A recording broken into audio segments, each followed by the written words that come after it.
ఎన్ని ట్రాక్టర్లు అవసరమైతే అన్ని ట్రాక్టర్లు ఎంగేజ్ చేస్తున్నాం. ఎక్కడన్నా ట్రాక్టర్ పోలేకపోతే చిన్న వెహికల్స్ పెట్టుకుంటున్నాం.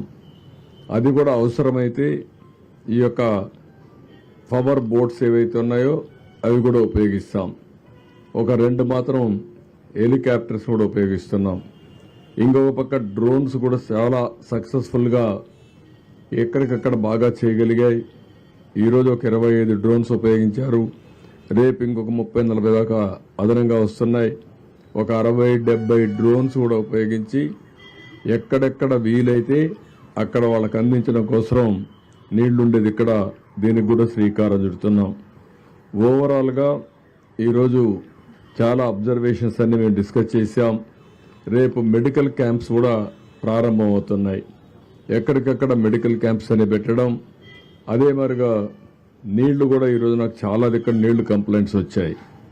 దానిపైన ఇంకా ఎక్కువ బాటిల్స్ ఎన్ని వీలైతే అన్ని బాటిల్స్ ఇవ్వాలని చెప్పి అనుకున్నాం. ఆ వాటర్ కూడా సప్లై చేస్తాం. రెండోది రేపు ఒక 180 ట్యాంకర్స్ తీసుకొచ్చి ఎక్కడికక్కడ నీళ్లు ఇచ్చే కార్యక్రమం తీసుకుంటాం. రేపు సాయంత్రానికి అన్ని కూడా వాటర్ స్కీమ్స్ అన్ని కూడా రెడీ అవుతాయి. మెట్రో వాటర్ వర్క్స్ అంతా కూడా రెడీ అవుతాయి. కానీ ఆ నీళ్లు ఇమీడియట్గా తాగడానికి పనికిరావు. 2-3 రోజులు పడుతుంది, కొన్ని రోజులు పడుతుంది. ఆ వాటర్ని అంతా కూడా గైడ్ లైన్స్ ఇచ్చి స్నానానికి కానీ వాడుకుంటూ తర్వాత ఏ విధంగా ఎప్పుడు వాడచ్చో దానికి కూడా గైడెన్స్ ఇస్తాం. అదే మరి పవర్ స్టేషన్స్ అన్ని కూడా ఎన్ని వీలైతే అని చేస్తూ రేపు కానీ ఎల్లుండికి కానీ చివరి వరకు కరెంట్ ఇచ్చేదానికి కూడా శ్రీకారం చుడుతున్నాం. ఎక్కడైతే నీళ్లు పవర్ స్టేషన్లో సబ్ స్టేషన్లో కానీ ట్రాన్స్ఫార్మర్ దగ్గర ఉంటే షార్ట్ సర్క్యూట్ కానీ షాక్ కొట్టే పరిస్థితి వస్తుంది. అలాంటివన్నీ కూడా ప్రికాషన్ తీసుకుని ఇమ్మీడియట్గా రెస్టోర్ చేయడానికి అన్ని ప్రయత్నాలు చేస్తున్నాం. దానికి కూడా స్పష్టమైన ఆదేశాలు ఇచ్చాం. ఇంకొక పక్కన ఫైర్ ఇంజన్స్ అన్ని కూడా తెప్పిస్తున్నాం. ఫైర్ డిపార్ట్మెంట్కి అప్పచెప్పాం. ప్రతి ఒక్క ఇంటిని బురదలో కూరుకుపోయిన ఇళ్ళన్నీ క్లీన్ చేసే బాధ్యత వాళ్ళకి అప్పచెప్పాం. ఎక్కడికక్కడ ఫైర్ ఇంజన్ తీసుకొచ్చి ప్రతి ఒక్క ఇంటి ముందర పెట్టి ఆ ఇల్లంతా క్లీన్ చేసే బాధ్యత ఆ ఇంట్లో ఉండే వాళ్ళందరితో కూర్చొని వాళ్ళ సూపర్విజన్లో అవన్నీ క్లీన్ చేసే బాధ్యత తీసుకున్నాం. రేపటి నుంచి ఎక్కడైతే క్లియర్ అయిపోయిందో అక్కడంతా కూడా ఎక్కడన్నా చెత్త అవన్నీ ఉంటే అవన్నీ క్లియర్ చేసి డ్రోన్స్ని సమర్థవంతంగా ఉపయోగించుకొని ఎక్కడన్నా డ్రైన్స్లో కానీ బ్లాక్ ఉంటే అవన్నీ తీసేసి వాటర్ అంతా డ్రైన్ అవుట్ చేయడం, డ్రైన్స్ అంతా క్లీన్ చేసేయడం.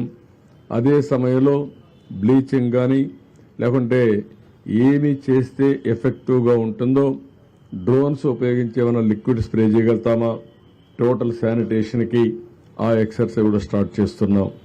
అదే మరిగా ఎక్కడెక్కడ రోడ్స్ అన్ని కూడా ఒకసారి డ్రోన్ ద్వారా పిక్చర్స్ తెప్పించి ఎవరన్నా భోంచేసి రోడ్డు మీద పారేసినా అవన్నీ క్లీన్ చేయడానికి అనేక చర్యలు చేపట్టాం. దాన్ని కూడా సాయంత్రానికి మళ్ళా అనలైజ్ చేసుకొని ఎక్కడ కూడా రోడ్డు మీద తిని పారేసిన ఇది కానీ కాగితాలు కానీ ఏమీ లేకుండా చాలా క్లీన్గా పెట్టడం కోసం ఆలోచిస్తున్నాం. అదే మరి ఎక్కడన్నా డెడ్ బాడీస్ మిస్ అయ్యుంటే ఆ డెడ్ బాడీస్ తీసుకొచ్చి పోస్ట్ మార్టం చేసి ఆ కుటుంబ సభ్యులకు అప్పజెప్పే బాధ్యత. అదే మరి ఎక్కడైనా సరే ఈ పశువులు ఏవైనా కళేబరాలు ఉంటే అవన్నీ కూడా డిస్పోజ్ చేయడానికి వెటనరీ డిపార్ట్మెంట్ కూడా బాధ్యతలు అప్పచెప్పాం. ఇవన్నీ కానీ ఉంటే ఎక్కడికక్కడ అనారోగ్య సమస్యలు వస్తాయి. అదే మరి ఎపిడమిక్ స్ప్రెడ్ అయ్యే పరిస్థితి వస్తుంది. ఇవన్నీ కూడా చేయమని చెప్పి చాలా స్పష్టంగా ఆదేశాలు ఇచ్చాం. ఈరోజు నేను ఒక 25 కిలోమీటర్ల దగ్గర తిరిగాను. తిరిగిన తర్వాత చాలా వరకు మీరు చూస్తే ఒక హ్యూమన్ స్టోరీస్ కూడా ఓసారి ఒక కష్టం ఏ విధంగా తెస్తుందని ఆలోచించినప్పుడు నేను ఒక ప్రాంతానికి వెళ్తే అంబాపురం వెళ్తే అక్కడ నన్ను వచ్చి అడిగింది ఫుడ్ పాకెట్స్ పంపించారు.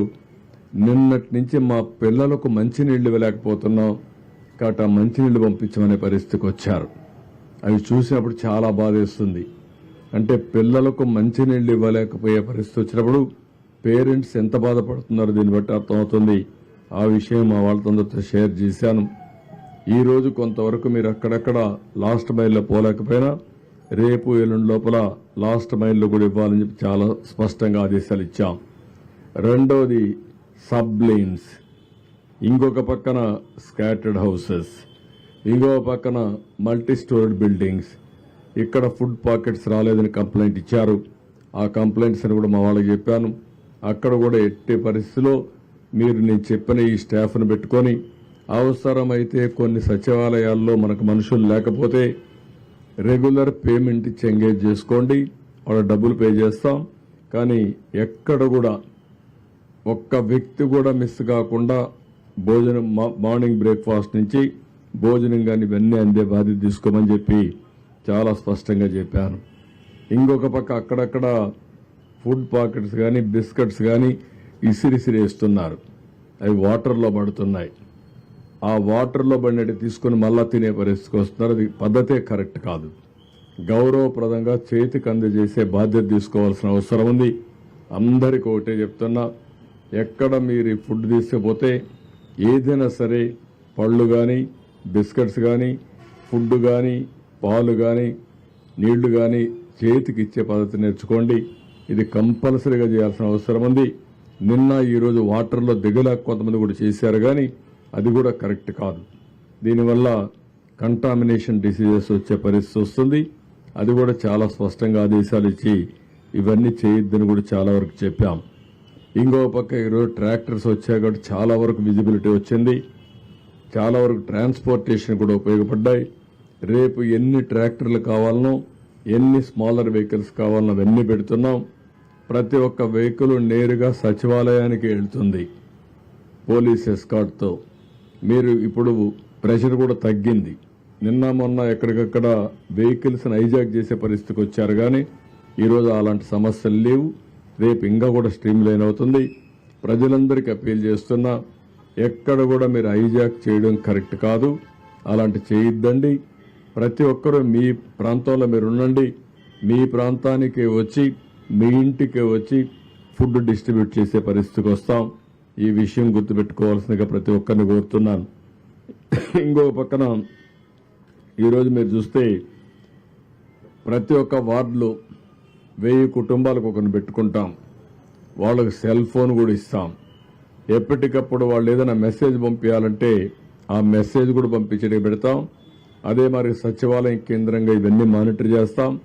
సచివాలయానికి ఒక స్పెషల్ ఆఫీసర్ ఉంటాడు. ఆ స్పెషల్ ఆఫీసర్ అందరికీ విరిచేడుగా ఏమేం చేయాలనో అవన్నీ నేను చెప్పిన గైడ్లైన్స్ అన్నీ ఫాలో అయ్యి ఇవన్నీ కూడా చేస్తారు. ఇంకొక పక్కన ఈరోజు నేను ముందే చెప్పాను, డూస్ అండ్ డు నాట్స్. ఈ సమయంలో చాలా వరకు వైరల్ ఫీవర్స్ వచ్చే ప్రమాదం ఉంది. అనారోగ్య సమస్యలు వచ్చే పరిస్థితి ఉంటుంది. దీనికోసమే ఏమి చేస్తే మంచిది, ఏమి చేయకూడదు, ఈ రెండు కూడా ఒక పాంప్లెట్ తయారు చేస్తున్నాం.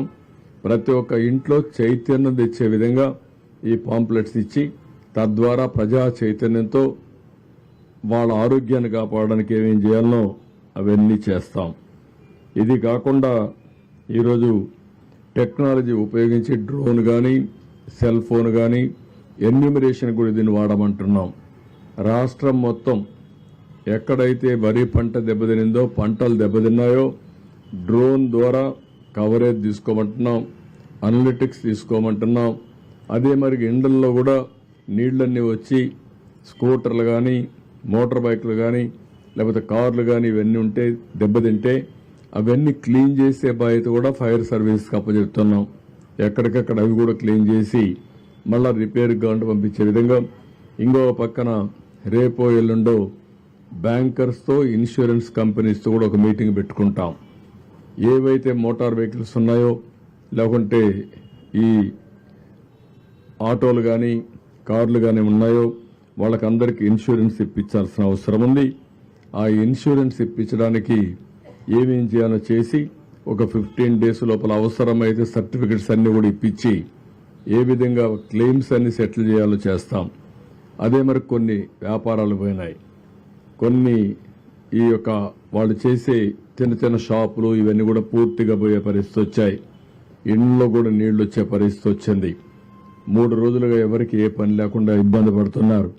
ఇవన్నీ అనలైజ్ చేసి ఏ విధంగా వీళ్ళందరికీ సహాయం చేయగలుగుతామో అవి కూడా ఆలోచిస్తున్నాం. ప్రతి ఒక్క కుటుంబంలో కూడా ప్రతి ఒక్క వ్యక్తి నష్టపోయారు.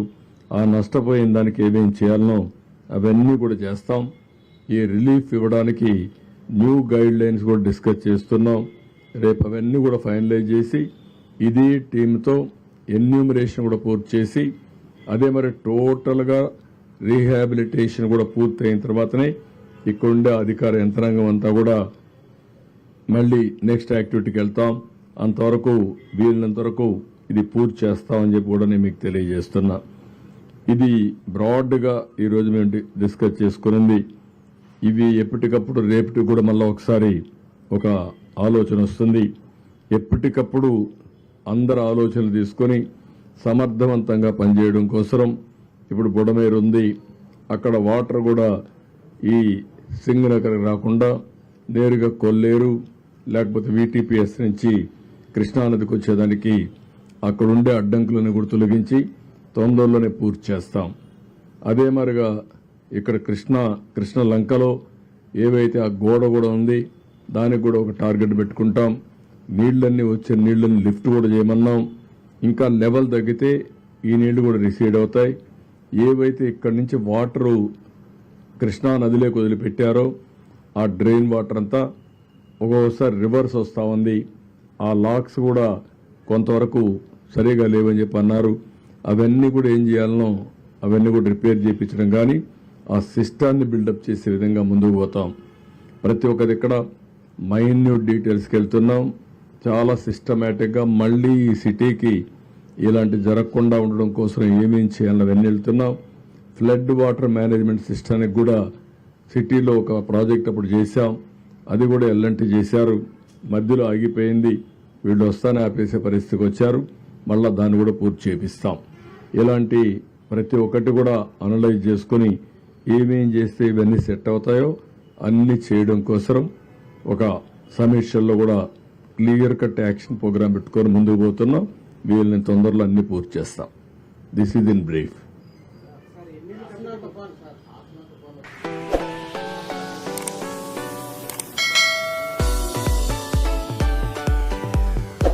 ఏ తుఫాను కూడా ఎప్పుడొస్తుందో ఇంకా ఎవరు ఫిక్స్ చేయాల. తుఫాను అనేది మీరు గుర్తుపెట్టుకోవాల్సింది సముద్రంలో ప్రారంభమైనప్పటి నుంచి అలర్ట్ చేస్తూ ఉంటారు. ఆ తుఫాను డైరెక్షన్ మారుతా వస్తుంది. అటు పోతుంది, ఇటు పోతుంది, ఫైనల్గా ఒక డైరెక్షన్కి వచ్చి ల్యాండ్ మీద క్రాస్ అవుతుంది. ఇప్పటికీ ఇంకా ఫార్మేషన్లో ఉంది. రేపు ఎల్లుండి మనకు ఒక ఐడియా వస్తుంది. ప్రస్తుతానికైతే మనకు రాదని అంటున్నారు కానీ ఆ డైరెక్షన్ ఏ విధంగా చేంజ్ అవుతుందో వీ కెనాట్ ప్రిడిక్ట్. అది వచ్చినప్పుడు ఎప్పటికప్పుడు మీకు అలర్ట్ ఇస్తాం. అన్నింటికంటే ఈరోజు కృష్ణా రివర్లో కూడా వాటర్ బాగా తగ్గింది. 6.67కు వచ్చేసింది. ఇంకా రేపు ఎల్లుండికి ఇది <5 కూడా వస్తుంది. ఇంకా తగ్గే అవకాశం ఉంది. నిన్న ఈ సమయానికి చూస్తే ఇంకా ముందు చూస్తే 11.43 లక్షల క్యూసిక్స్ ఆఫ్ వాటర్ వచ్చేది. ఈరోజు దగ్గర 6.5 పడిపోయింది, సగానికి పడిపోయింది. రేపటికి ఇంకా తగ్గే అవకాశం వస్తుంది. అది వస్తాను ఏం చేయాలో మనం అనలైజ్ చేస్తాం. మీరు చెప్పిన సమస్యకి ఇప్పుడు చాలా రిలీఫ్ వచ్చింది. ఇంకంత ప్రమాదం వస్తుందని అనుకోవడం లేదు. No, we will give report. Tomorrow we are discussing with our people. We will prepare report. We will send it to central government for assistance.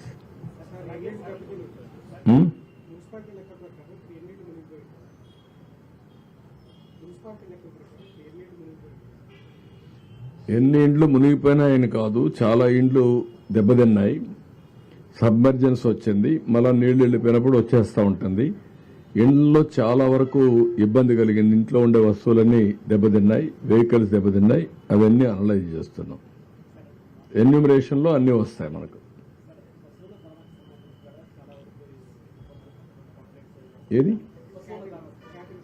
అందుకే దానికి కూడా ఏం చెప్పామంటే క్యాటిల్ ఏవైతే చనిపోయినాయో అవన్నీ కూడా ఎక్కడికక్కడ డిస్పోజ్ చేయాలి. వెటనరీ డిపార్ట్మెంట్లో కొన్ని ప్రొసీజర్స్ ఉన్నాయి. అవంతా కూడా ఈ సాల్ట్ అవన్నీ వేసి అక్కడనే బరీ చేయాలని దగ్గరలోనే.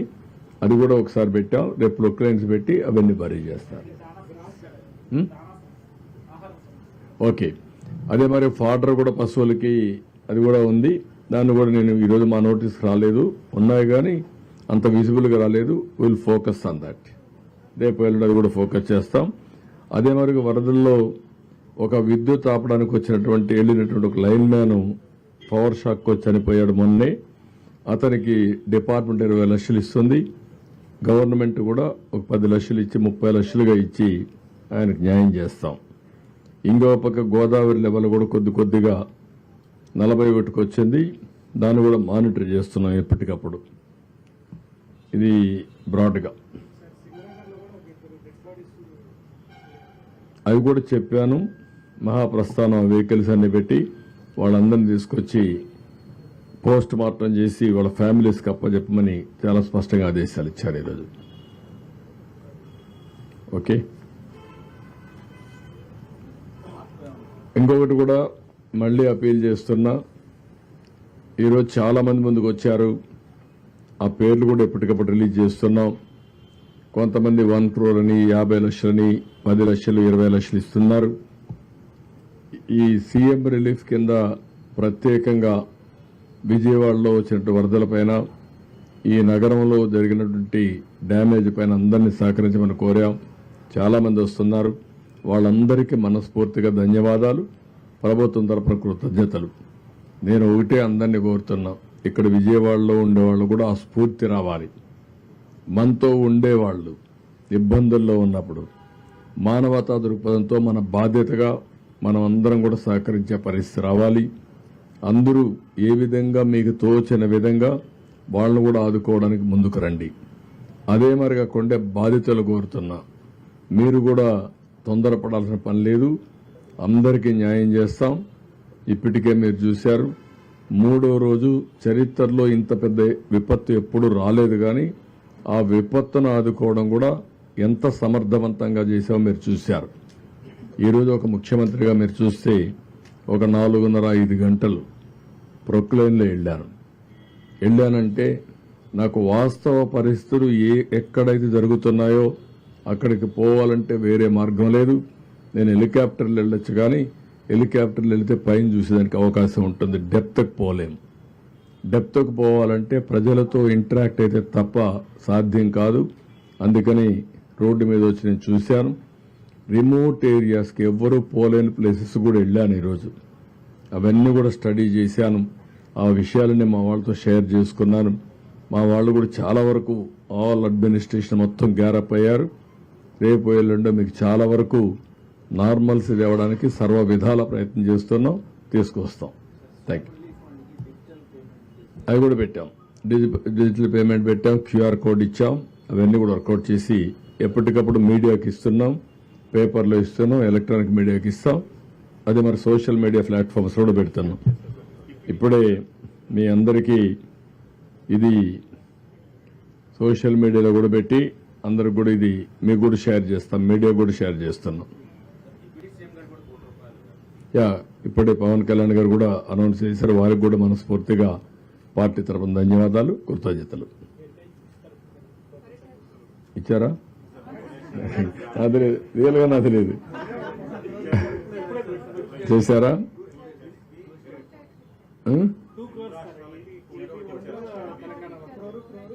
ఓకే, అక్కడ కూడా ఇచ్చారు. Okay, good. నాకైతే ఐడియా లేదు, వాళ్ళు చేశారు.